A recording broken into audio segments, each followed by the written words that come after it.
সুখের ঘরেও ঝড় আসে, জানতাম না। অনেক স্বপ্ন, অনেক আশা নিয়ে সংসার পেতেছিলাম। ভালোবাসা থাকলেই মানুষ ধরে রাখে, এটাও আজ ভুল জানলাম। সে একদিন আমাকে কথা দিয়েছিল, আমাকে প্রতিশ্রুতি দিয়েছিল, আমাদের গল্প হবে চিরস্থায়ী। একে ছাদের নিচে আমরা একসাথে থাকব জীবনের শেষ নিঃশ্বাস পর্যন্ত। সবই ছিল তার মিথ্যা প্রতিশ্রুতি, তার নাটকীয়তা। তবে আমি তাকে সত্যিই বিশ্বাস করেছিলাম। আমাদের হাতের রেখায় প্রেম ছিল, শপথ ছিল, চোখে ছিল নির্ভরতা। কিন্তু তবুও সে আমাকে ছেড়ে গেল পরকীয়ার টানে। এটাই কি সমাজের নিয়ম? সে বলল, আমি বাধ্য হয়ে শুনলাম। আমি বুঝলাম একতরফা কখনো ভালোবাসা হয় না। আমি তাকে ভালোবেসেছিলাম একতরফায়, আর সে হাজারো নারীর প্রতি আসক্ত ছিল। সত্যি দুনিয়াটা কি আজব, তাই না? যেই মানুষটা একদিন আমাকে বলেছিল, তোমাকে ছাড়া আমি বাঁচতে পারবো না, আজ সে দিব্যি পর নারীকে নিয়ে বেঁচে আছে এবং সুখের শান্তিতে সংসার সাজিয়েছে, এবং দিব্যি সে ভালো আছে। তবে এখনও রোজ সকাল হয়, সন্ধ্যা নামে, গভীর রাত হয়। কই, আমি তো নিজেকে পাল্টাতে পারলাম না। আমি তো আমার জীবনে কাউকে আর পছন্দ করে বেছে নিতে পারলাম না। আজও বিছানার এক পাশ খালি পড়ে আছে, জানালার পর্দা বাতাসে উড়ে। কেউ ঠিক করে দেয় না, কেউ এসে জানতে চায় না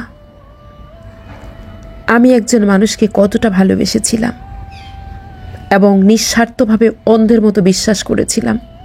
বিনিময়ে কি পেয়েছি?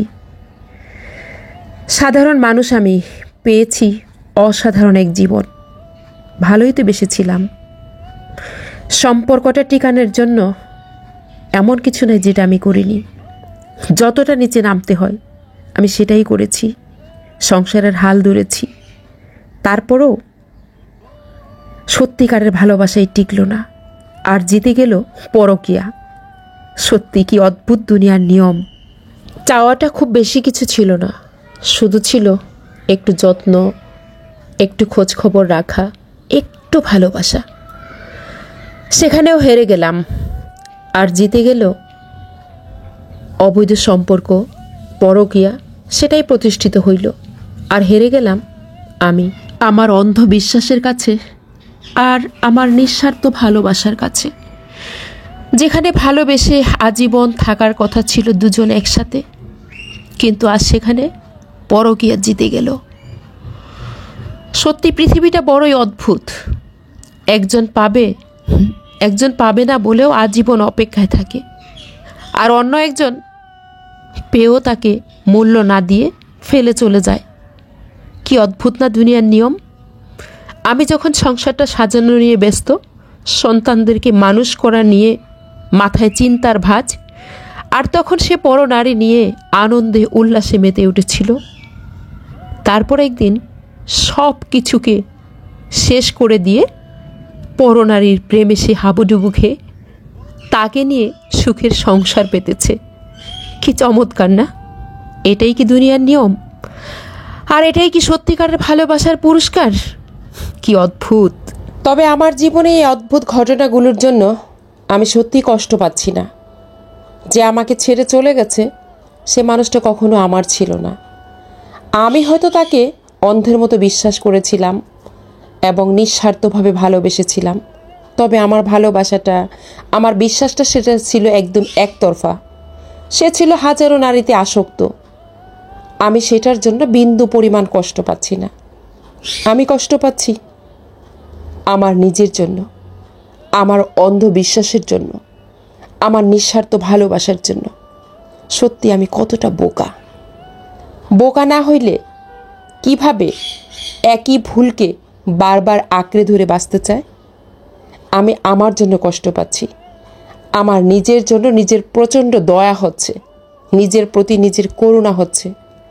আরে একটা ভুলকে কতবার ক্ষমা করা যায়? আমি বারবার একই ভুলকে, সে বারবার একই কাজ করে আসছে, আর আমি একই ভুলকে বারবার আঁকড়ে ধরে বাঁচতে চাইছি। এটা ছিল আমার সবচেয়ে বড় ভুল আর বোকামি। আর সেই ভুল আর বোকামির জন্য আজ আমি সবচেয়ে বেশি কষ্ট পাচ্ছি।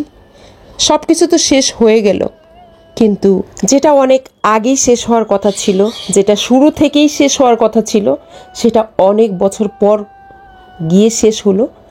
কিন্তু এমন জায়গায় এসে শেষ হলো, জীবনে আবার উঠে দাঁড়াবো সেই জায়গাটাও থাকলো না। আমাকে চিরতরে নিঃশেষ করে দিয়ে তারপর সব কিছু শেষ হয়ে গেল। তারপরেও বলবো, আমার সৃষ্টিকর্তা মালিকের প্রতি আমি কৃতজ্ঞতা জানাই। আল্লাহ রাব্বুল আলামিন যা করেন ভালোর জন্যই করেন। আলহামদুলিল্লাহ, শুকরিয়া জানাই আমি মহান রবের প্রতি। তিনি উত্তম পরিকল্পনাকারী। আল্লাহ যা করেন ভালোর জন্যই করেন।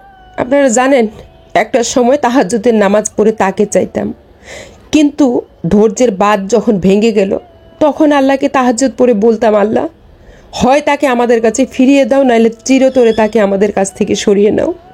ঠিক আল্লাহ আমার ডাকটা এত সুন্দরভাবে শুনলেন। আমি আল্লাহর প্রতি শুকরিয়া জানাই। আলহামদুলিল্লাহ, আল্লাহ যা করেন ভালোর জন্যই করেন। আমাদের উপরে কি পরিমাণ মেন্টালি এবং ফিজিক্যালি টর্চার হইতেছিল সেটা একমাত্র আল্লাহ জানে, কিন্তু এত সুন্দরভাবে আল্লাহ সব কিছু স্মুথলি শেষ করে দিবেন। আসলে আমরা তো মানুষ, আমাদের ধৈর্য কম, কিন্তু আল্লাহ অনেক ধৈর্য নিয়ে সময় নিয়ে সূক্ষ্মভাবে সব কিছু শেষ করে দিলেন। সব কিছুর জন্য আজ আল্লাহর শুকরিয়া জানাই। আলহামদুলিল্লাহ।